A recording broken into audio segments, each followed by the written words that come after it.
নানি, তুমি যে কই থাকো হইতে টুইতে পাই না, কই থাকো সারাদিন? হ্যাঁ, তোমারও মনে হয় আমার মতো গলায় কণ্ঠ পড়া ঢাল লাগবো।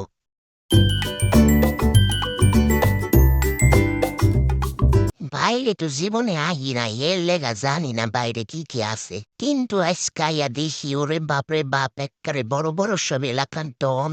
আমি তো এতদিন নিজের ডন ভাবতাম, এই যে একটা ডন বইয়া আছে, ওই যে ডনের পোলা, হাই রে খোদা! আমি তো নিজের এই ডন মনে করতাম, এখন তো দেখি আমার থেকে বড় বড় ডন এলাকায় আছে। অ্যাকচুয়ালি আম্মা, তোমার কিছু কথা কইতাম আসলে। নানিরে একটু কয়ো যে তোমারে সম্পত্তিগুলা না লিখা দিয়া যাতে আমারে দেয়, ঠিক আছে? আমি আমার নানির সম্পত্তিগুলা বিক্রি কইরা ক্যাট ফুডের বিজনেস করবো ভাবছি।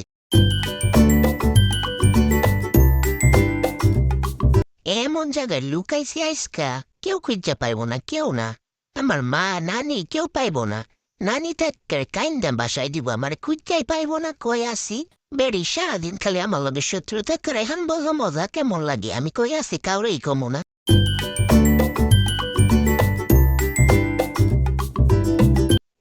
হ্যাঁ, চিপার মধ্যে তেলা বোকা ঘর বানছে না, বউ বাচ্চা নিয়ে সুখে শান্তিতে তুমি সংসার করবো না? তারাও তোমার আজকে 12টা বাজাই দিব। এই পেশায় আমি ছাড়া কেউ রাজত্ব করতে পারবো না, কি মনে করস?